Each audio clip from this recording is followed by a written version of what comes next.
Hello everyone. So this is Ritu Dhar, me and you. Welcome back to my YouTube channel.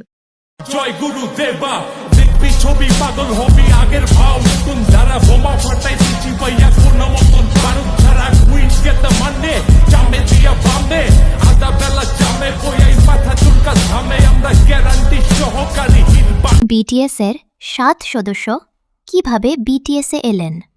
তোমরা কি কখনো ভেবে দেখেছো BTS এর এই 7 জন মানুষ আসলে কিভাবে একসাথে হয়েছিল? কারো স্বপ্ন ছিল র্যাপার হওয়া, কারো ড্যান্সার, কেউ প্রডিউসার হতে চেয়েছিল, কেউ আবার আইডল হওয়ার কথাই ভাবেনি। অথচ শেষ পর্যন্ত এই 7 জনই হয়ে উঠল বিটিএস। চলো শুরু করি প্রথম সদস্য RM দিয়ে। RM ছোটবেলা থেকেই হিপ হপ আর র্যাপের প্রতি ভীষণ আগ্রহী ছিলেন। স্কুলে পড়ার সময় থেকেই তিনি র্যাপ লিখতেন এবং আন্ডারগ্রাউন্ড সিনে র্যাঞ্চ র্যান্ডা নামে মিউজিক করতেন। তার ট্যালেন্ট ধীরে ধীরে মানুষের নজরে আসে। এক পর্যায়ে র্যাপার স্লিপি তার র্যাপ শুনে আর এর ব্যাপারে ব্যাং সিহিউকের সঙ্গে যোগাযোগ করিয়ে দেন। এরপর বিগ হিটে অডিশন দেন এবং 2010 সালে বিটিএসের প্রথম সদস্য হিসেবে বিগ হিটের সঙ্গে যুক্ত হন। ব্যাং সিহিউক তখন এমন একটি hip hop based idol group তৈরি করার পরিকল্পনা করছিলেন আর কে দেখেই সেই পরিকল্পনাটা আরও বাস্তব রূপ নিতে শুরু করে। সুগার গল্পটাও একটু অন্যরকম। ডাগুতে থাকা অবস্থায় সুগা আন্ডারগ্রাউন্ড র্যাপার হিসেবে গ্লস নামে মিউজিক করতেন এবং নিজে গান কম্পোজ ও প্রডিউস করতেন। বিগ হিটের একটি র্যাপ কম্পিটিশনের কথা জানতে পেরে তিনি অডিশন দেন এবং ভালো ফল করেন। এরপর তিনি বিগ হিটে ট্রেইনি হিসেবে যোগ দেন। কিন্তু মজার ব্যাপার হল সুগা প্রথমে আইডল হওয়ার জন্য আসেননি। তিনি মূলত র্যাপার এবং প্রডিউসার হিসেবেই কাজ করতে চেয়েছিলেন। পরে ব্যাং সিহিউক তাকে RMের সঙ্গে গ্রুপে যোগ দেওয়ার জন্য রাজি করান।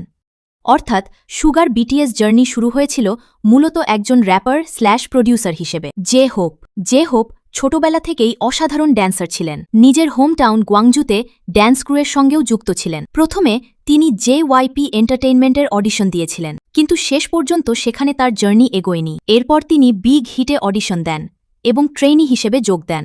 একসময় জে হোপের গ্রুপ থেকে বেরিয়ে যাওয়ার সম্ভাবনাও তৈরি হয়েছিল, কিন্তু RM এবং অন্যদের সঙ্গে তার কেমিস্ট্রি এবং তার ড্যান্স অ্যাবিলিটির গুরুত্বের কারণে শেষ পর্যন্ত তিনি আবার টিমের অংশ হয়ে যান।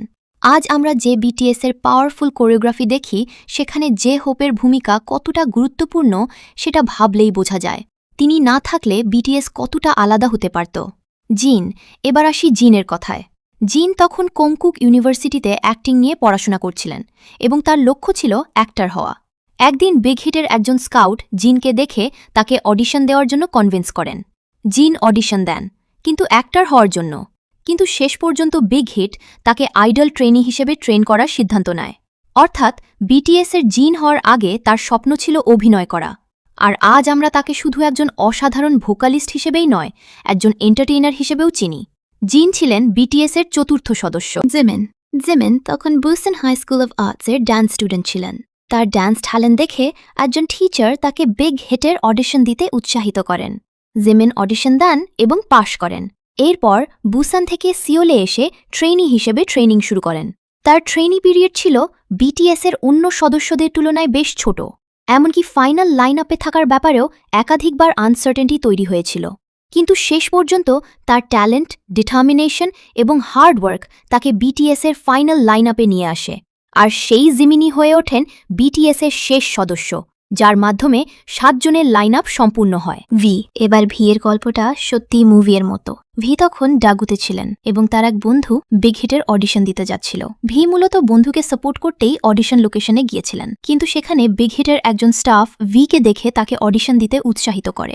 তার বাবার পারমিশন নিয়ে অডিশন দেন, আর সেই অডিশনে শেষ পর্যন্ত দেগু থেকে নির্বাচিত একমাত্র ট্রেনি হন। ভাবতো, বন্ধুর সঙ্গে শুধু সাপোর্ট করতে গিয়েছিলেন, কিন্তু শেষে নিজেই হয়ে গেলেন বিটিএস এর জাংকুক সবশেষে আমাদের গোল্ডেন মাকনে।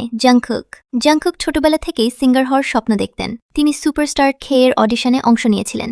যদিও সেখানে তিনি নির্বাচিত হননি, তার ট্যালেন্ট দেখে একাধিক এন্টারটেইনমেন্ট কোম্পানি তাকে রিক্রুট করতে চেয়েছিল। কিন্তু জাংকুক শেষ পর্যন্ত বিগ হিটকে বেছে নেন। এর অন্যতম কারণ ছিল RM এর র্যাপ। জাংকুক RM এর পারফরম্যান্স দেখে এতটাই ইমপ্রেসড হয়েছিলেন যে তিনি মনে করেছিলেন RM এর সঙ্গে ট্রেনিং এবং কাজ করতে চান। এভাবেই জাংকুক বিগ হিটে যোগ দেন এবং পরে বিটিএস এর ইয়াংগেস্ট মেম্বার হিসেবে ডেবিউ করেন। আর এভাবেই তৈরি হয় বিটিএস, একজন র্যাপার IM, একজন প্রডিউসার ও র্যাপার সুগা, একজন ড্যান্সার জে হোপ, একজন অ্যাক্টর হতে চাওয়া জিন, একজন এক্সট্রাঅর্ডিনারি ড্যান্সার জিমিন, একজন বন্ধুর সঙ্গে অডিশনে গিয়ে নিজেই সিলেক্টেড হওয়া ভি, আর একজন তরুণ সিঙ্গার যিনি RM এর র্যাপ দেখে বিগ হিট বেছে নিয়েছিলেন জংকুক। তাদের প্রত্যেকের জার্নি ছিল আলাদা। কেউ জানত না ভবিষ্যতে কি অপেক্ষা করছে, কেউ জানত না তারা একদিন পৃথিবীর অন্যতম বড় মিউজিক গ্রুপ হয়ে উঠবে। কিন্তু 7 জনের গল্প যখন এক জায়গায় এসে মিশল, তখন জন্ম নিল BTS। 2013 সালের জুনে তারা ডেবিউট করে টু কুল ফর স্কুল দিয়ে, যার টাইটেল ট্র্যাক ছিল নো মোর ড্রিম। নিজেদের অভিজ্ঞতা ও অনুভূতিকে মিউজিকের মাধ্যমে প্রকাশ করাই তাদের শুরু থেকেই অন্যতম বৈশিষ্ট্য ছিল। আর আজ এত বছর পর দাঁড়িয়ে মনে হয় তাদের BTS হওয়ার গল্পটা হয়তো শুরু থেকেই কোনো পারফেক্ট প্ল্যান ছিল না, কিন্তু শেষ পর্যন্ত এই 7 জন মানুষ একে অপরকে খুঁজে পেয়েছিল। এটাই BTS এর গল্প, এটাই আমাদের 7 জনের গল্প। বোরাহে।